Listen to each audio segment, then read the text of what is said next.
gente, tudo bem? É, Como fica um pouco complicado de trazer convidados novos toda semana, eu achei que a gente podia fazer uns vídeos bônus entre as semanas de que a gente conversa com alguém. E tem um tema que eu queria muito falar essa semana, para tentar trazer um pouco mais sobre a minha história. Eu acho que coisas que são interessantes pra gente que é mais nova, que talvez não tenha vivido isso. E o que que é? Eu queria falar um pouco sobre como eu aprendi inglês, que foi quase que inteiramente com videogames. É um tema que para mim é muito interessante por várias razões, como vocês vão ver, mas que eu acho que talvez seja para muitas pessoas que não sabem, porque eu vou amarrar um pouco a história dos videogames aqui no Brasil. Então, o que nós temos aqui é um pequeno apanhado de como foi a minha infância e como que eu aprendi a falar inglês com tudo isso. Por que que isso é interessante? Eu basicamente tive meu primeiro contato com computador muito jovem, porque meus pais, na verdade, eles, apesar de serem os dois formados em arquitetura, minha mãe era fotógrafa para comercial, meu pai era ilustrador, designer gráfico.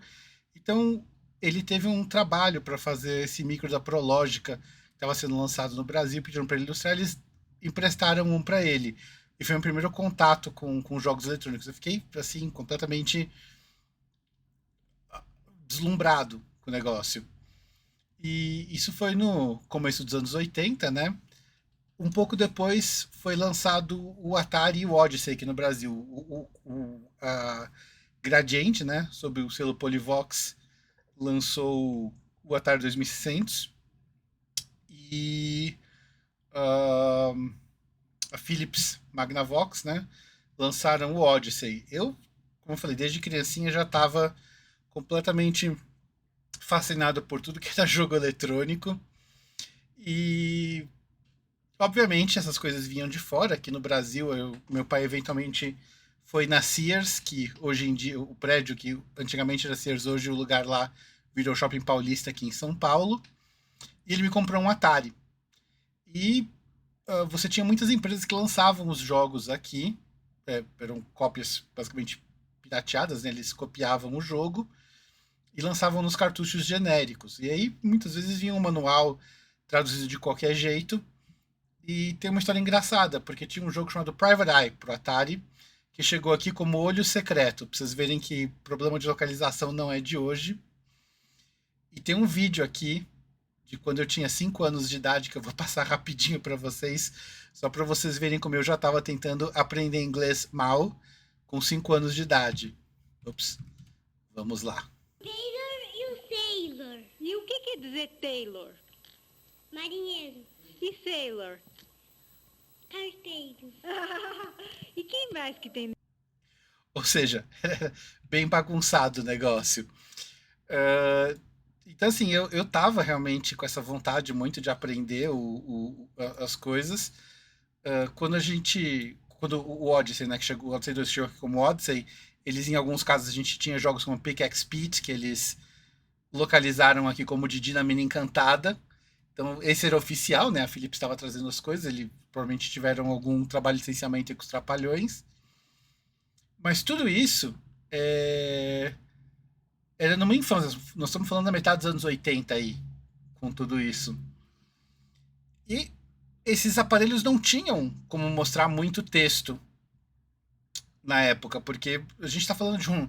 O Atari não tinha nem buffer de vídeo para conseguir ter um buffer inteiro, ter uma imagem inteira antes de subir.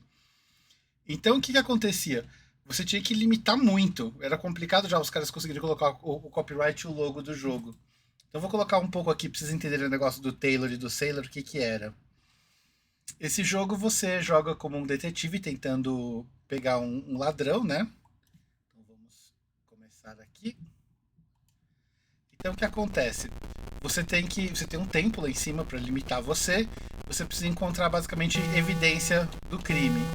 Então você vai pegando esses suspeitos, tem que ir desviando, porque você perde tempo cada vez que você bate num obstáculo.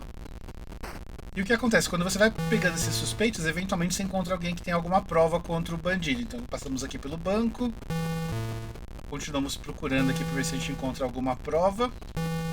E muito em breve nós iremos encontrar nossa primeira prova, se eu me lembro bem do mapa aqui.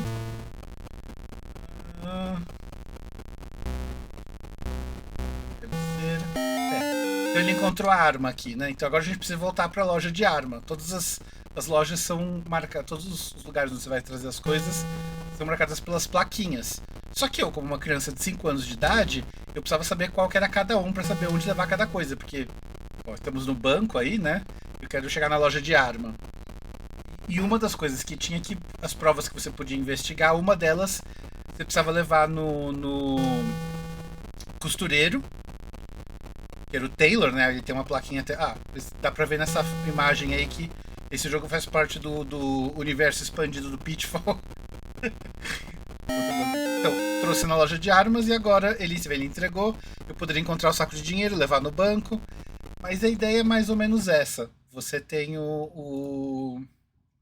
esses elementos do jogo que você precisava saber, então eu precisava ler e entender o que estava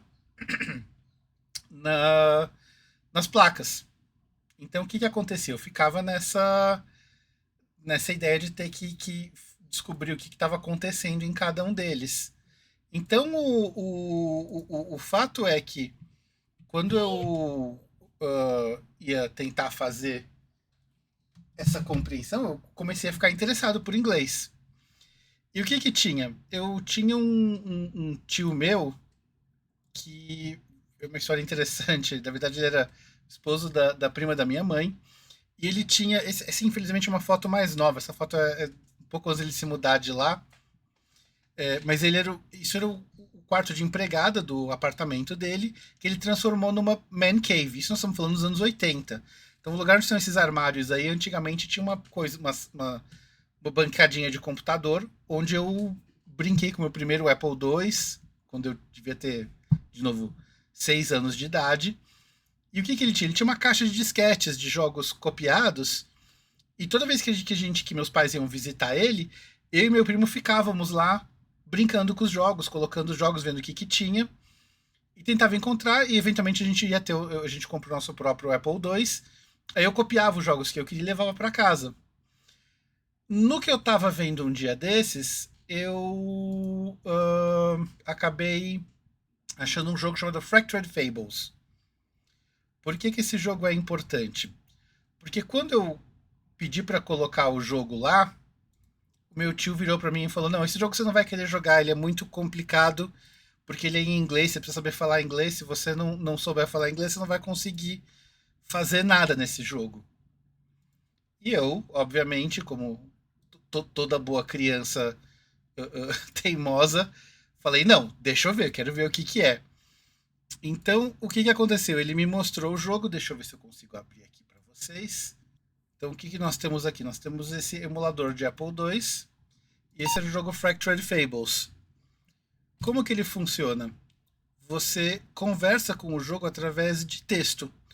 Antes dele teve os adventures só de texto da Infocom, mas eu não cheguei a pegar isso. Esse foi o meu primeiro contato. Então, o que você faz? Você tem um mundo de contos de fada, e então ele explica, uma bruxa malvada jogou uma magia em você, e você foi depositado no meio de uma estranha floresta.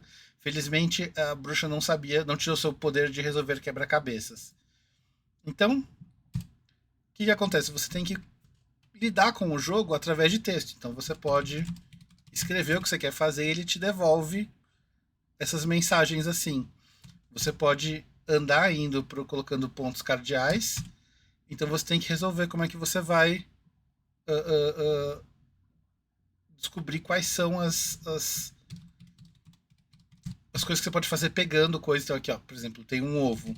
Eu quero tentar pegar o ovo, mas eu sou atacado por um pássaro. Então eu tenho que descobrir como que eu vou resolver isso.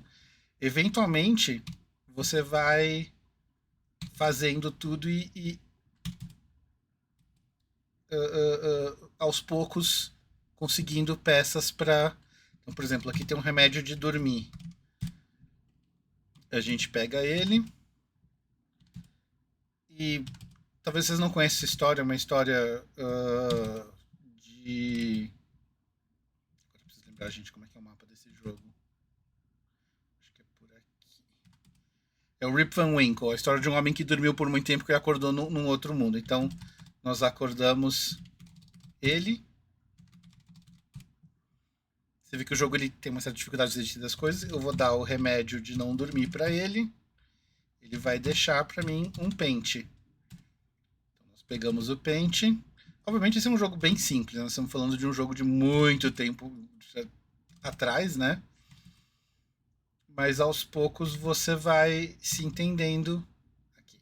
Então você vê que ela está despenteada, se você olhar para ela, fala, reclama do cabelo dela, então nós damos o pente para ela. Aí tem um packet, né? Uma embalagem. Vamos olhar para ela. When it rains, it pours. Vamos abrir o pacote. Tem sal.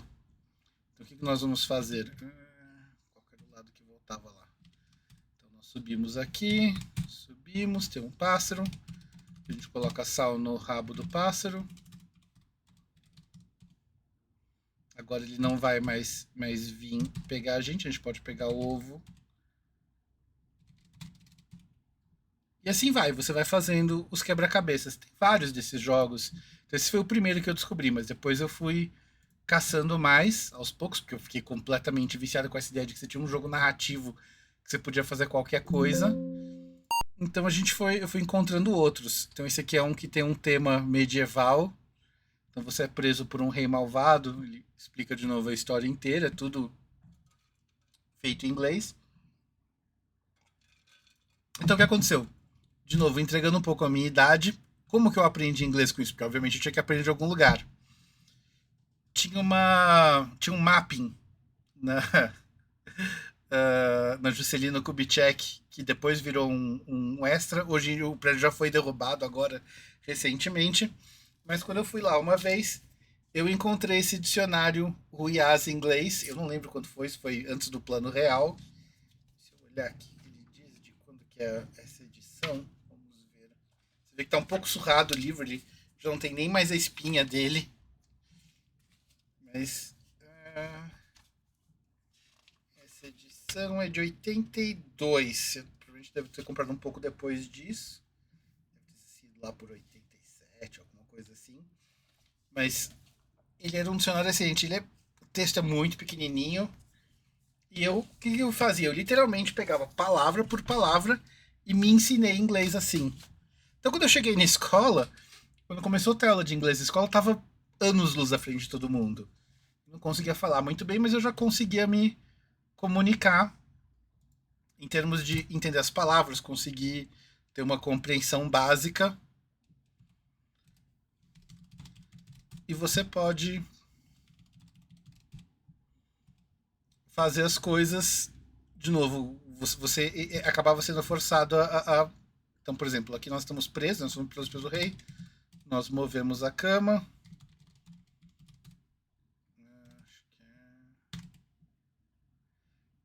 Então, assim, e eu fui correndo atrás desses jogos. Eu era completamente fascinado por isso, como eu falei. Isso porque eu perdi todos os jogos da Infocom no caminho. Então você tinha outros. Tinha esse que eu encontrei que era de ficção científica, que eu achei também muito interessante.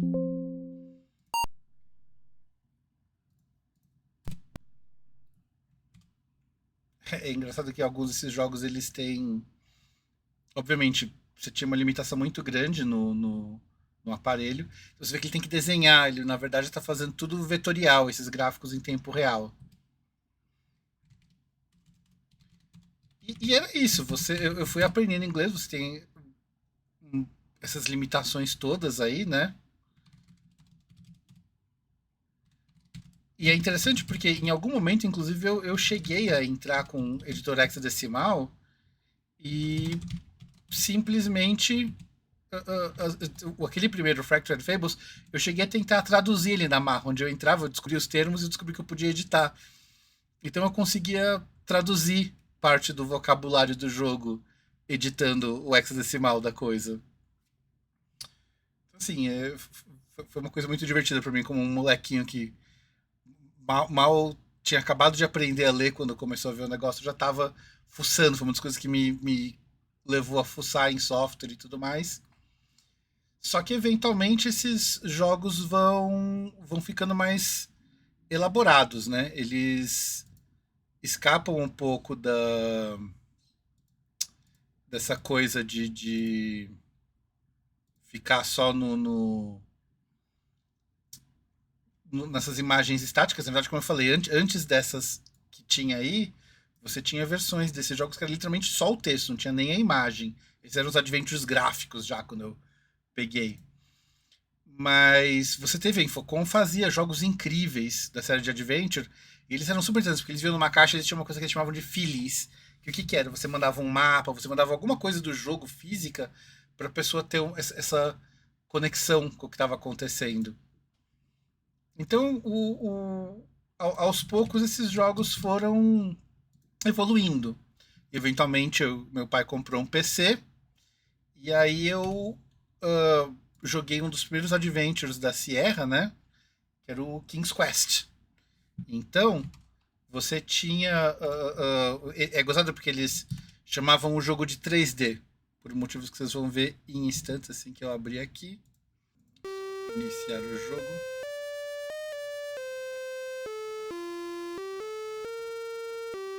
Então, por que ele era chamado de 3D, esse jogo?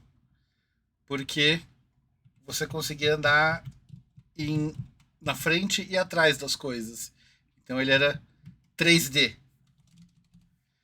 Mas era basicamente a mesma coisa que o outro. Quer dizer, se ele mexe, ele tem uma ação agora. E você interage com o jogo de uma forma um pouco mais elaborada, né? Onde você tá... Eu brincava aqui toda vez que eu falava que era um sombreiro gigante. Então, você... De novo, você tem uma coisa aqui que vai começando a ficar um sistema um pouco mais... Então, vamos nos ajoelhar perante o rei. Para acertar o lugar agora. E ele vai dar a missão pra gente, que a gente precisa recuperar os 3 tesouros mágicos. Então você precisa ver, esse jogo tem um mapa que pra época era absurdo. Ele deve ter algumas dezenas de telas diferentes para você ir procurar por aí. A tela dá a volta, né? Se você for tudo para cima, eventualmente você aparece embaixo. Tudo para esquerda, você aparece na direita. Mas era um mundo inteiro esperando para você encontrar as coisas. Então você olha no buraco, tem uma adaga. Vamos pegar a adaga. Peguei a adaga, olha no inventário, tenho ela lá. Bom, vou usar para alguma coisa isso aqui depois. Essa árvore tem uma cara meio suspeita, né? Vamos escalar ela. Tem um ovo de ouro lá. Vamos pegar o ovo de ouro. Ele fala, o ovo é tão pesado que você quase derruba ele. Tem que tomar cuidado aqui se eu cair eu morro. Então... E você vai fazendo isso, vai passando pelo jogo. Ele tem inimigo. Apareceu um lobo, se me pegar eu morro. Esses jogos foram interessantes. A Sierra, a empresa que criou esse jogo aqui, fez um monte deles. Eles começaram a ficar temáticos, tinha, de novo. É interessante porque muitos desses jogos de aventura você tinha com temas de pirata, de espaço, de... Eventualmente, você teve um cara chamado Ron Gilbert, que ele decidiu fazer uma versão disso que você não precisava mexer diretamente no texto. Você conseguia usar uma interface de mouse, onde você... Toda a sua interação agora usava alguns comandos pré-definidos que você tinha no menu. Nós vamos ver aqui. De novo, você ainda precisava saber falar inglês, porque as pistas estavam todas nesse esquema, né? De você ter que interagir com o que os personagens estão descrevendo e tudo mais. Vou seguir aqui. Então, no caso, a história desse jogo aqui... Esse rapaz e a namorada dele foi sequestrado, assumiu nessa mansão. E agora ele tá indo com os amigos tentar encontrar a namorada. Então você tinha 3 personagens que você podia alterar entre eles e fazer o que fosse necessário para encontrar a namorada. Esse jogo ele era interessante porque você viu que tinha uma seleção de personagens no começo. Você podia escolher esse moleque principal é sempre fixo, mas os 2 amigos que você escolhe vão ser pessoas que têm habilidades diferentes. Então você tem o nerd, você tem a roqueira, você tem a menina escritora, o jornalista. Cada um deles consegue fazer algumas coisas que os outros não conseguem. Então os quebra-cabeças mudam, e vários deles têm múltiplas soluções. Você tem elementos de tempo que passam. Assim, é um jogo super interessante. O pessoal que fazia essas coisas de adventure, então, por exemplo, vamos ler a placa aqui.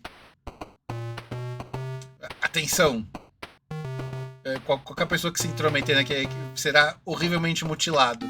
Então, você tem que entrar na mansão escondido, você pode tocar a campainha, vai vir alguém, você pode tentar distrair pra entrar, tem coisa que você pode fazer. O jogo tinha toda uma lógica de coisas que você podia interagir usando os múltiplos personagens pra fazer uma coisa enquanto estava acontecendo. Então, no caso, vamos puxar o tapete de entrada aqui. Tem uma chave. Vamos pegar a chave. Nós destravamos. Vamos destrancar a porta com a chave. E a gente entra na mansão e assim vai. O jogo vai continuando nesse esquema. Você vai pegando as coisas, vai falando. Só que você precisa. Como eu falei, tem diálogos, tem conversas, tem descrições. Se você não souber o inglês, não, mesmo que você decore esses verbos aqui, pode ajudar um pouco, mas não é uma solução permanente se você não conseguir entender o que o jogo está te dizendo.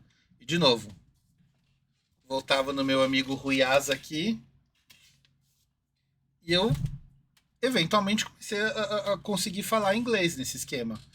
Obviamente depois eu fui estudar para conseguir pegar a conversa, né, a parte de conseguir me expressar verbalmente, que é bem diferente você ler e escrever de você conversar. Mas eu acabei indo fazer teatro em inglês. Eu conheci minha esposa, que é americana, num bate-papo do ICQ. Então, assim, eu sou muito grato por essa experiência toda que eu pude ter com língua através dos videogames. E eu conheço muitas histórias de gente que passaram por coisas parecidas. É interessante como essas coisas motivam a gente. Muita gente que aprendeu a desenhar, aprendeu a programar, porque gostava de jogos tanto e queria participar desse mundo. Então, esse é um pouquinho da história que eu queria deixar aqui. Semana que vem nós vamos falar um pouco sobre comunidades online de games. Quando eu trabalhava no UOL, no começo dos anos 2000, eu fui uma das pessoas que empurrou muito para criar o fórum de jogos do UOL. Moderei, estava lá sempre.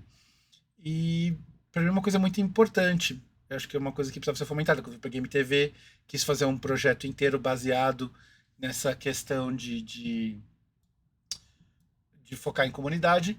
Então nós vamos ter um convidado muito especial que trabalha com o Ragnarok há bastante tempo. E vamos falar um pouco sobre como é lidar com comunidade e tudo mais. E eu acho que vai ser um papo bem legal. Vou colocar mais detalhes no futuro nas nossas redes sociais. Então fiquem de olho aí e a gente vai se falando. Até a próxima.